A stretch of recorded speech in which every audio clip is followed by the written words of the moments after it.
Be sure that you have all the necessary tools and materials on hand before beginning the construction of your pool. Not having the appropriate items on hand when they are called for can make the job much more difficult than it needs to be.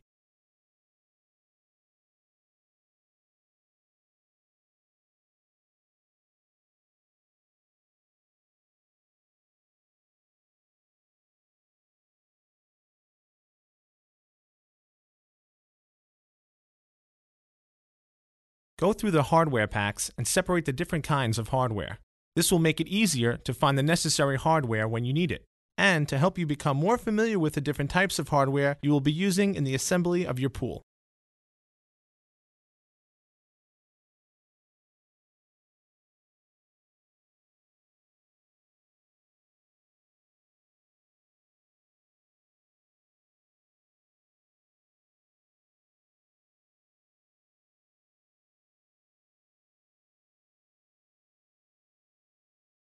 In choosing the site to assemble your pool, you want to avoid areas with steep slopes or underground obstructions. You also must be sure that the site you choose complies with all state and local codes. A transit is the easiest and most precise way to tell you how level your site is. Transits are easy to use and can be rented at most local equipment rental outlets.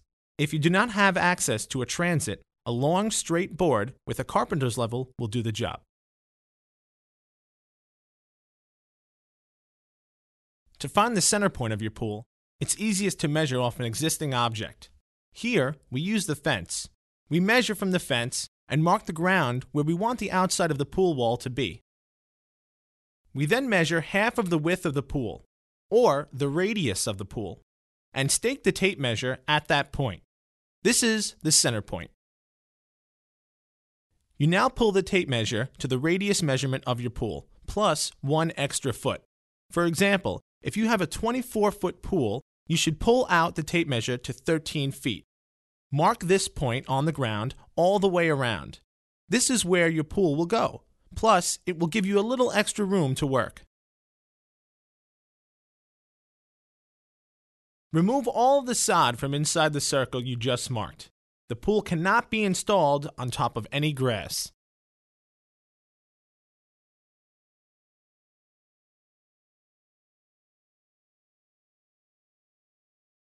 A great tool for removing sod quickly and neatly is called a sod cutter. This is also a tool that can be rented at a local equipment rental shop, and you can be taught how to use it in a matter of minutes.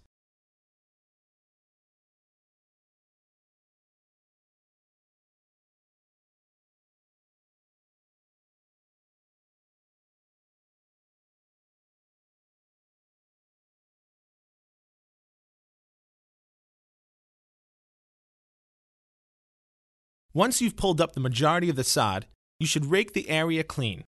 You not only want to get the remaining sod, but also any roots, rocks, or any other debris you may come across.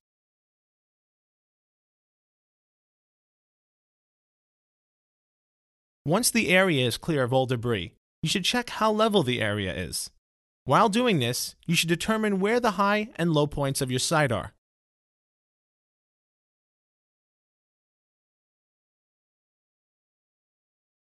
Dig away the high spots so that they are at the same level as the low areas. Using a rototiller to soften the ground where you are going to dig will make this task a lot easier. It is important that you dig down the high areas and do not build up the low areas. Building up the low areas will cause the pool to settle and possibly cause major problems down the road.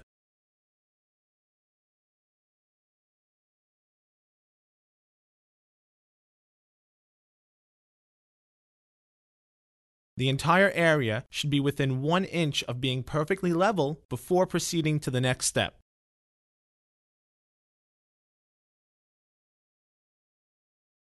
There are a few different kinds of bottom plates that we use. The most common is the metal bottom plate. Some pools use a resin bottom plate. Here is an example. Others will use a resin bottom cuff. Here is an example. Pictured here are a stabilizer rail, a resin bottom rail, and a metal bottom rail. Notice the bottom rails are larger than the stabilizer. The bottom rails are also straight cut on both ends, never crimped like the stabilizers are. The stabilizers have a male and female end, so they are only crimped on one side. They are also the smaller of the two kinds of rails. Once you have determined your bottom rails and bottom plates, lay them out around the site. Assemble your bottom track by sliding the bottom rail into the bottom plate up to the dimple on the plate. This is done exactly the same way for pools with resin bottom plates and rails. Resin bottom cuff pools are also done in the same fashion. You should measure the bottom track across in several locations to ensure that the pool is truly round and that it's measuring the correct size. Once you are satisfied, you can stake the ring into position.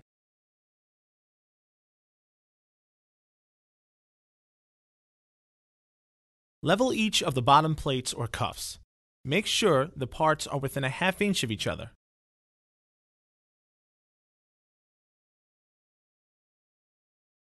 Place a patio block under each of the bottom plates or cuffs. The block should be recessed into the ground so the track is still sitting on solid ground. Make sure the block is level in all directions.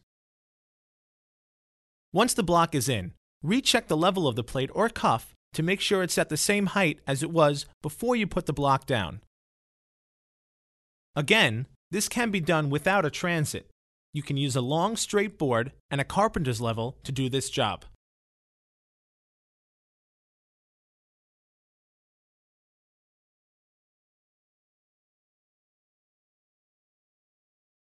You can now remove one bottom rail to cart in the sand.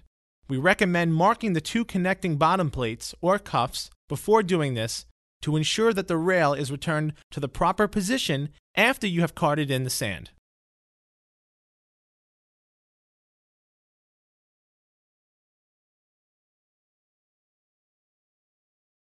Cart the sand or pool base into the pool area.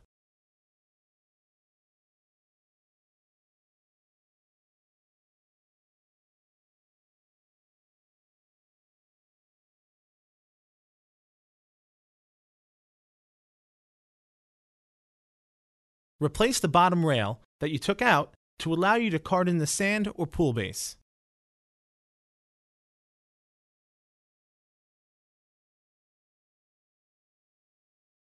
Spread the sand or pool base equally throughout the pool area.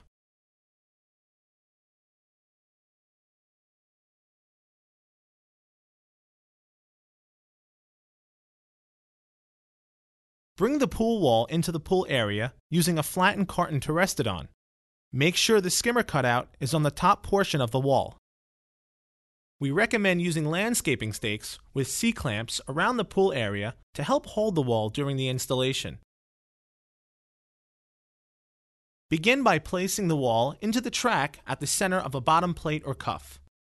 Continue inserting the wall into the track around the pool, clamping it as you go. If the skimmer or return cutout fall over a bottom plate, you will need to move the wall and expose the wall joint to clear them.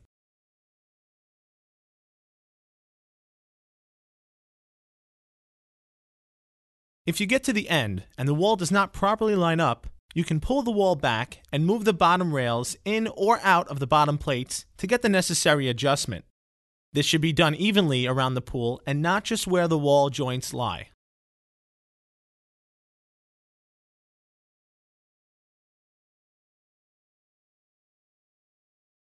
If your pool has a single row of wall bars, they will be pre-attached with rivets. Simply line up the two sections so that the aluminum wall bars do not touch each other. Secure using the wall bolts and nuts. You must have a bolt in every hole or your pool will break. All nuts should be as tight as possible using hand tools.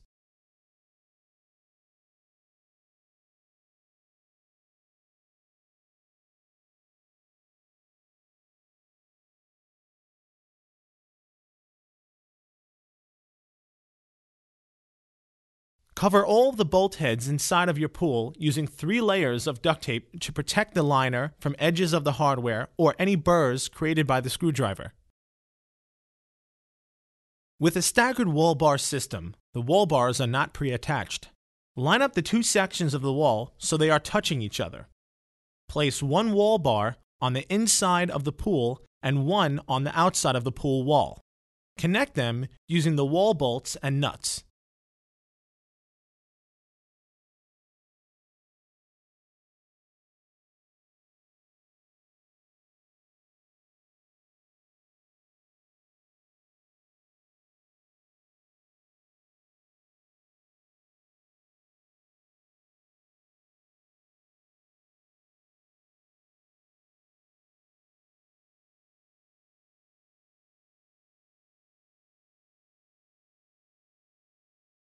The wall bars must not touch each other or your pool will break.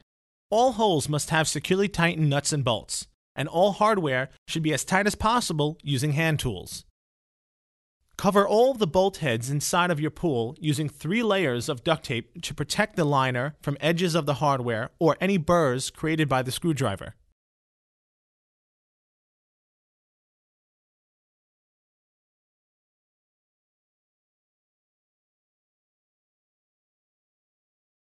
Build a 6 to 8 inch high cove along the inside of the pool wall. Install the upright onto the bottom plates. The top of the upright can usually be determined by an extra hole in the center or on each side for the top covers. The uprights are secured to the bottom plate using number 10 screws.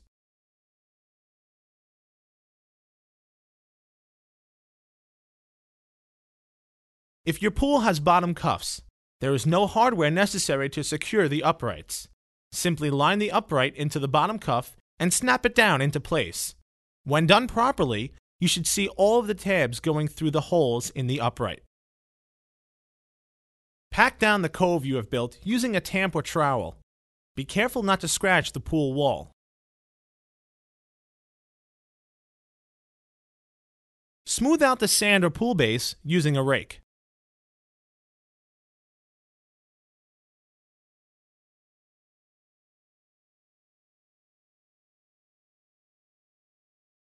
Be sure to wet the sand prior to tamping it. This will help the sand pack better. Tamp the entire bottom of your pool. Doing this will help reduce footprints in the sand and provide a firm and even bottom for your pool. Unpack the liner from its box. Laying it out in the sun for a few minutes will make it easier to work with.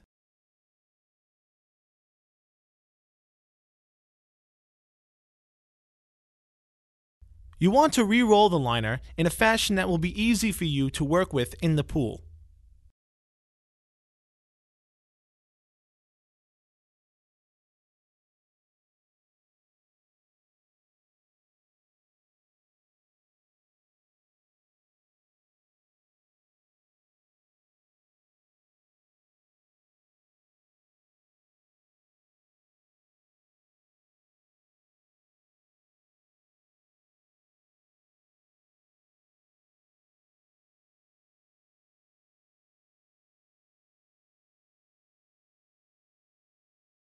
Once the tamping is complete, you should lightly sweep the sand base so that you brush away any uneven lines caused during tamping.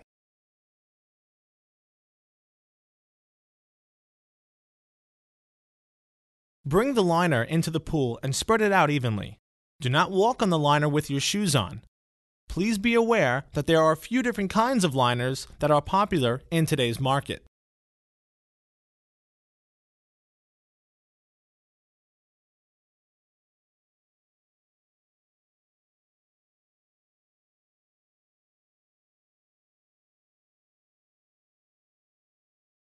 The V-bead liner has a bead which hangs directly on the pool wall.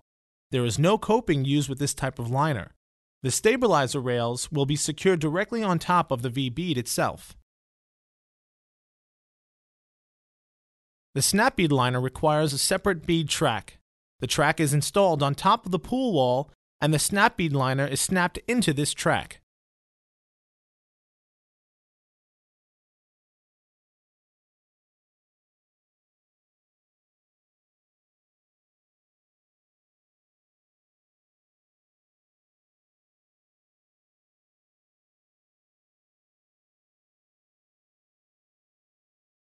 Overlap liners are hung over the pool wall and secured in place using plastic coping strips.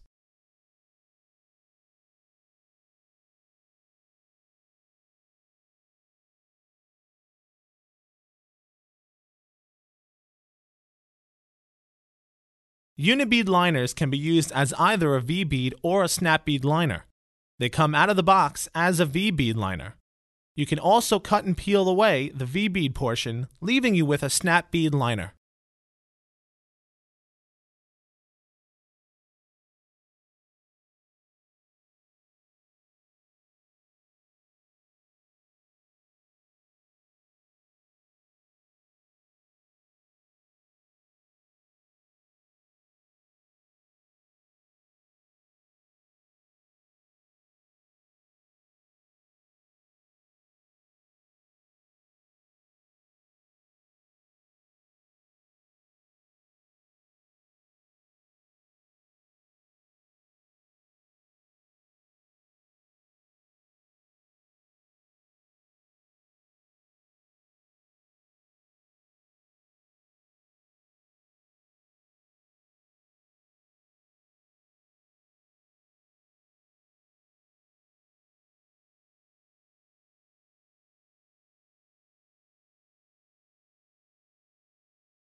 Once your liner is completely hung, you should begin working all wrinkles out towards the sides of the pool.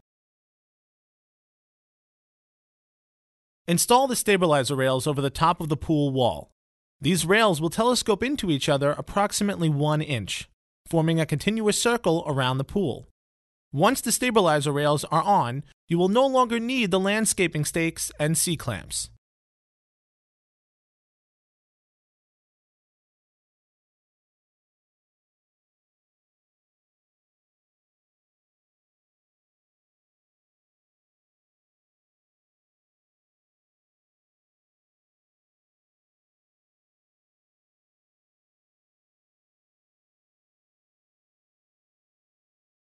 Install the top plate by snapping it over the stabilizer rail and securing it to the upright using number 10 screws.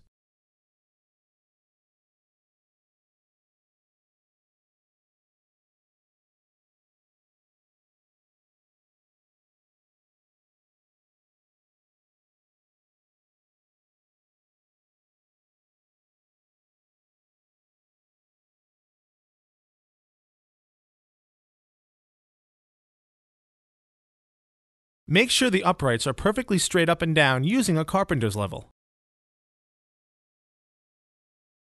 Install the top rails loosely using number 10 screws.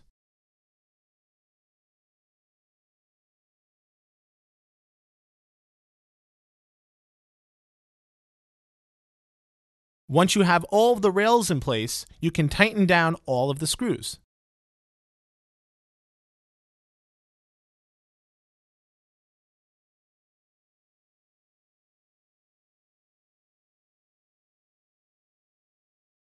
If your pool has a resin top rail, this step will be done the same way.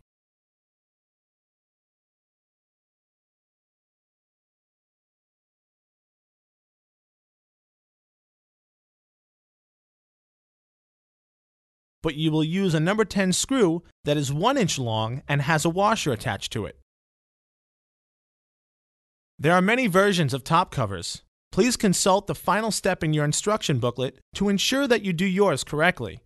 Most have 2 halves, like this one. The top covers usually call for number 12 screws, but this is not always the case.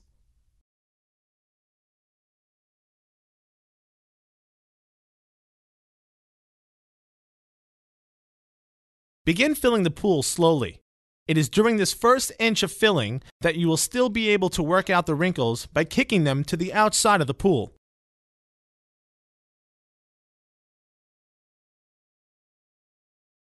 After you are satisfied with the bottom of the liner, you can fill the pool halfway.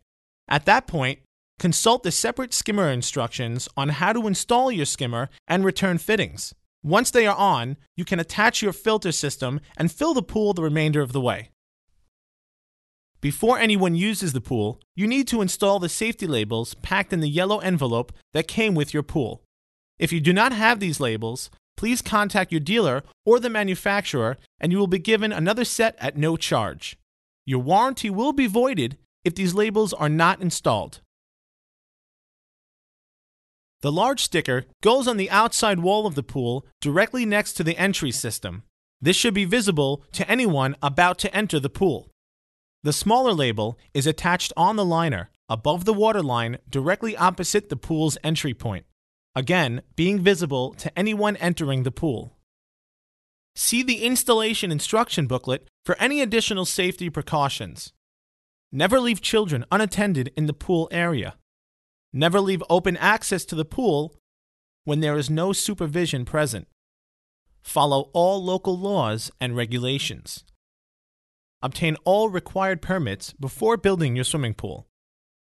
Always use common sense while in or around a swimming pool. Never jump or dive into an above-ground swimming pool. Never sit, stand, or walk on the top rails of an above-ground swimming pool.